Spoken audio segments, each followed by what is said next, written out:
नमस्कार, खबरों का पंचनामा देख रहे हैं और मैं हूं आपके साथ दिव्या सिंह। हम लेकर आए हैं देश और दुनिया की 5 बड़ी खबरें, जिस पर चर्चा के लिए हमारे साथ स्टूडियो मौजूद हैं कैपिटल टीवी के editor in chief doctor Manish Kumar. Doctor साहब, स्वागत है आपका। धन्यवाद। सबसे पहले एक नजर आज की टॉप हेडलाइंस पर।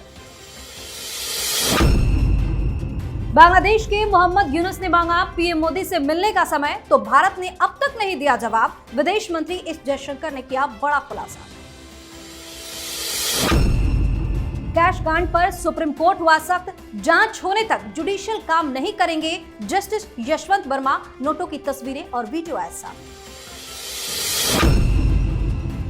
सुशांत सिंह राजपूत की मौत से जुड़े 2 केस सीबीआई ने किए बंद, कहा नहीं मिला कोई ठोस सबूत। एक्ट्रेस रिया चक्रवर्ती और परिवार को दी क्लीन चिट। दिल्ली में हार के बाद केजरीवाल के निशाने पर पंजाब। भगवंत मान कैबिनेट में जल्द हो सकता है बड़ा फेरबदल, कुछ मंत्रियों की जा सकती है कुर्सी। बिहार में सीएम नीतीश की इफ्तार पार्टी पर सियासत तेज। जेडीयू ने मुसलमानों के विरोध वाले लेटर को बताया फर्जी, आरजेडी पर लगाया साजिश करने का आरोप। सबसे पहली खबर में बात बांग्लादेश की। बांग्लादेश के अस्थायी सरकार के मुख्य सलाहकार मोहम्मद यूनुस ने बिम्स्टेक शिखर सम्मेलन के दौरान पीएम नरेंद्र मोदी से मुलाकात का अनुरोध किया, लेकिन भारत ने अभी तक इस अनुरोध पर कोई जवाब नहीं दिया है। विदेश मंत्री एस जयशंकर ने संसदीय परामर्श समिति की बैठक में इस मुद्दे पर पूछे गए सवालों का जवाब देते हुए बताया कि ये मामला विचाराधीन है, अभी इस पर कोई फैसला नहीं लिया गया है। विदेश मंत्री एस जयशंकर ने यह संकेत दिया कि प्रधानमंत्री नरेंद्र मोदी 2 से 4 अप्रैल तक थाईलैंड के बैंकॉक में आयोजित होने वाले बिम्स्टेक शिखर सम्मेलन में भाग ले सकते हैं। वहीं सूत्रों का कहना है कि भारत ने पीएम मोदी के साथ मोहम्मद यूनुस की द्विपक्षीय बैठक कराने से साफ तौर पर इनकार कर दिया है। क्या है इस खबर के पीछे की सच्चाई? देखिए, अभी 2 दिन पहले आरएसएस की मीटिंग हुई जी, और वहां क्या तय किया गया? वहां तय किया गया कि बांग्लादेश में हिंदुओं के साथ अत्याचार हो रहा है। बांग्लादेश में जिस तरीके से तख्ता पलट हुआ, जॉर्ज सोरोस और डीप स्टेट की वजह से वहां पे हंगामा हुआ, जिस तरीके से पाकिस्तान का नैरेटिव चल रहा है, हिंदुस्तान के खिलाफ बयानबाजी हो रही है सरकार की तरफ से और छोटे मोटे नेताओं की तरफ से भी, हालात बिल्कुल ऐसे हैं कि जिसमें कोई पॉलिटिकल रिस्क नहीं लिया जा सकता। प्रधानमंत्री मोदी इस तरह की एक गलती कर चुके हैं जब उन्होंने पाकिस्तान पे विश्वास करके नवाज शरीफ से हाथ मिलाने की कोशिश की। ये लोग विश्वास के लायक नहीं हैं और इसीलिए जो डिप्लोमेटिक लैंग्वेज में जिस तरीके से कहा जाता है कि अभी हमने तय नहीं किया है, मुलाकात करने की बात है तो ये भी कहा जा सकता है कि हम लोग बातचीत कर रहे हैं, मुलाकात का टाइम और वक्त जो दिन जो है वो हम लोग तय करने वाले, लेकिन ये कह देना कभी विचाराधीन है कि मुलाकात होगी या नहीं होगी, डिप्लोमेसी में इसका मतलब ये होता है कि आपने कह दिया कि आपकी जो गतिविधियां हैं बांग्लादेश के अंदर में, जिस तरह की नीतियों पे आप चल रहे हो, उसमें लगता नहीं कि हमें कोई द्विपक्षीय वार्ता करनी चाहिए। जी।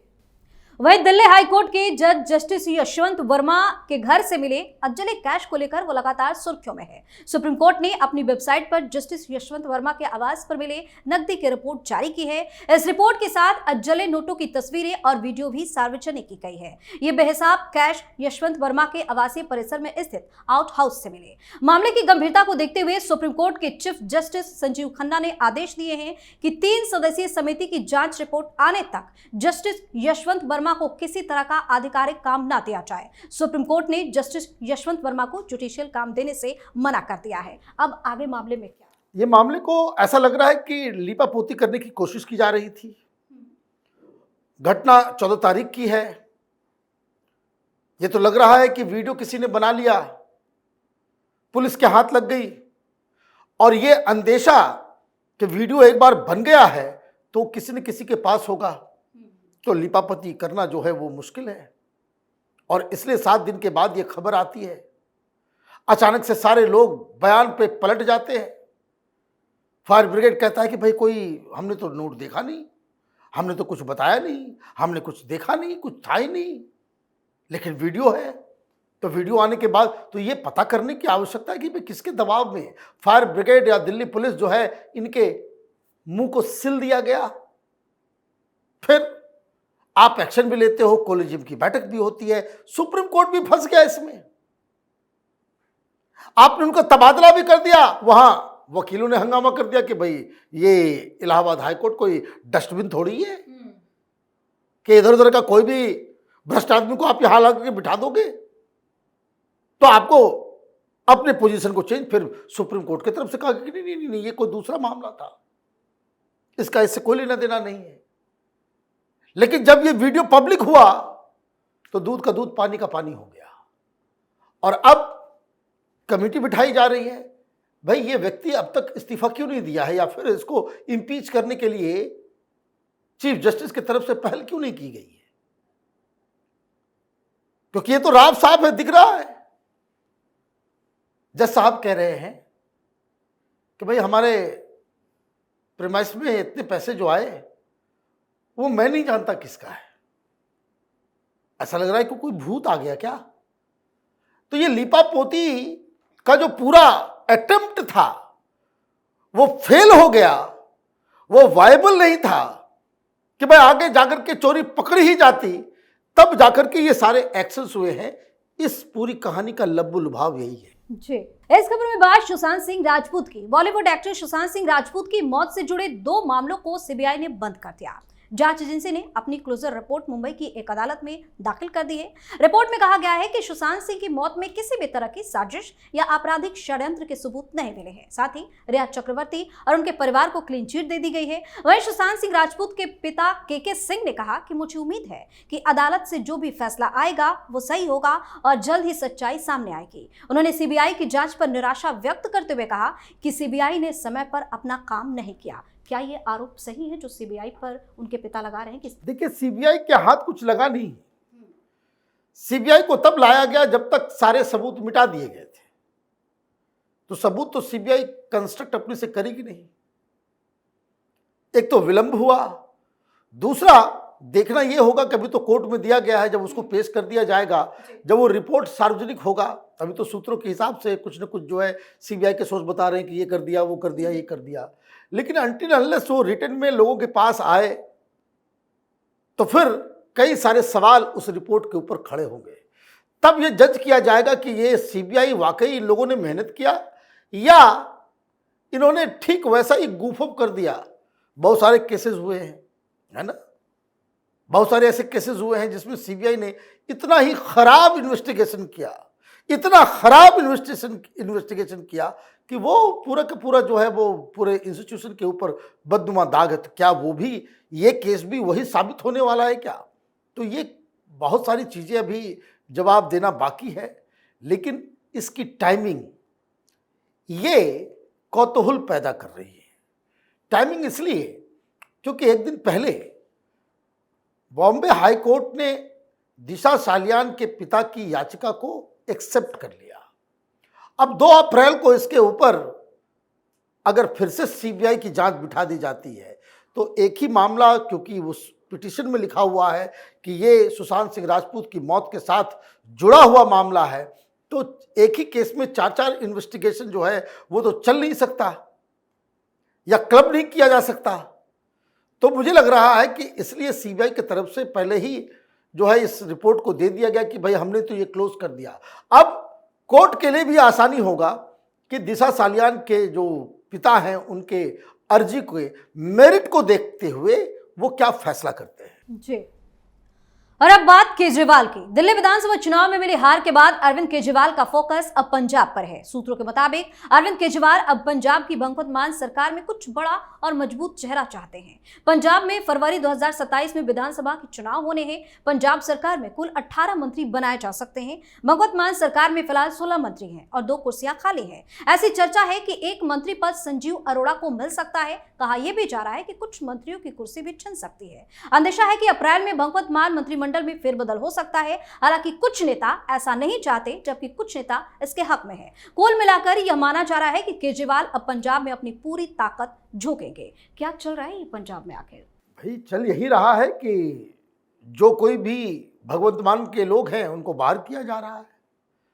चल ये रहा है कि ये पूरी कवायद है कि पंजाब के लोग, पंजाब के विधायक वो सरकार चलाने लायक नहीं है, अरविंद केजरीवाल चलाएंगे। वहां दो दो क्रांतिकारी तिहाड़ी नेताओं को भेज दिया गया है।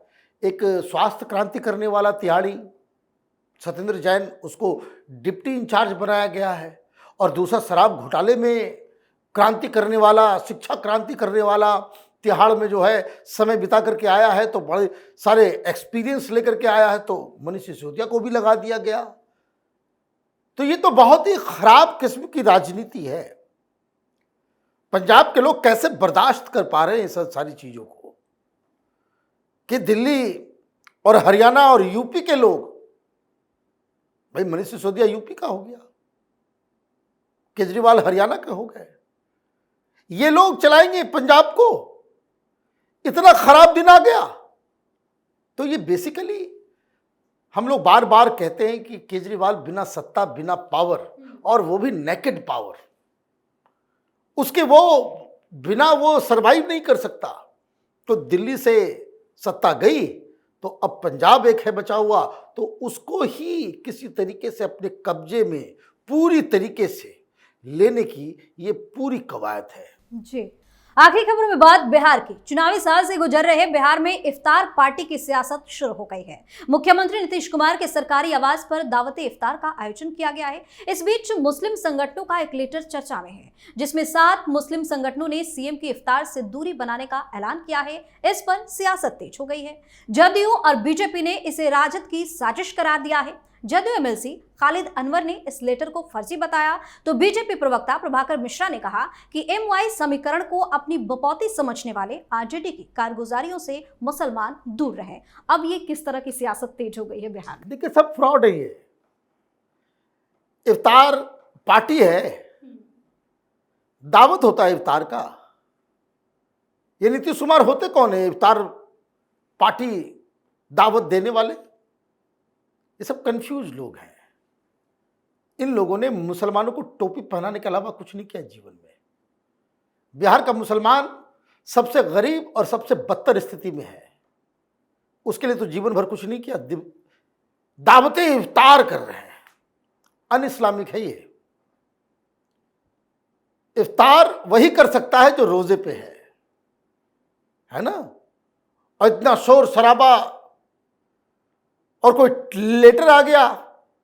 वो लेटर इसलिए आया कि वो मदनी, वो भी पॉलिटिशियन है ना, जमीयत उलमा हिंद के दोनों चाचा भतीजा अरशद मदनी और महमूद मदनी। इन लोगों ने कहा कि भाई दूर रहो, क्योंकि ये वक्फ के साथ नहीं है। तो वैसे मुख्यमंत्री है, पावर, उस मुस्लिम संगठन चिट्ठी लिखते रहे, उससे कोई फर्क नहीं पड़ता। ये मौलवी मौलाना, ये मुस्लिम वोट के सौदागर गली मोहल्ले में जो बिखरे पड़े हैं, लिफाफा खोर इस तरह के नेता, लिफाफा लेकर के मुसलमानों के वोट का वादा करने वाले सब मौलवी मौलाना, ये सब पहुंचेंगे। ऐसा थोड़ी कि वो लोग नहीं है भाई। पावर के साथ ये लोग मधुमक्खी हैं। जहां पावर दिखता है वहां भिनभिनाने लगते हैं। देखिए, बीजेपी के साथ भी बहुत सारे मुसलमान आ जाते हैं, वोट नहीं देंगे, है ना, वोट नहीं देंगे। तो ये तो मैं तो इस चीज़ को लेकर के ही बड़ा असहज महसूस करता हूं कि भाई तुम हिंदू हो, तुमको इफ्तार करने की कोई आवश्यकता नहीं है। कोई इफ्तार मुस्लिम कर रहा है तो अगर आप वहां पे जा रहे हो उसमें कोई दिक्कत नहीं है। लेकिन आप कौन से रोजेदार हो गए जो तुम इफ्तार कर रहे हो? ये तमाशा चल रहा है। ये जालीदार टोपी और ये सब करने से, इस वजह से इन लोगों की भद्द पिट रही है। इस वजह से कोई मुस्लिम संगठन इफ्तार कर रहा है, बात समझ में आ रहा है। हिंदुओं को तुम क्या इफ्तार कर रहे हो भाई?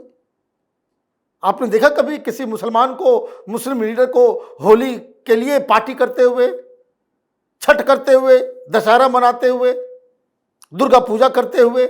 नहीं। क्यों? वो उसका कंसर्न नहीं है। सही है, बस जिस धर्म को तुम मानते हो अपने धर्म में रहो। ये कौन सा ये तमाशा इन लोगों ने शुरू कर दिया है? और वैसे भी नीतीश कुमार की मानसिक स्थिति ठीक नहीं है।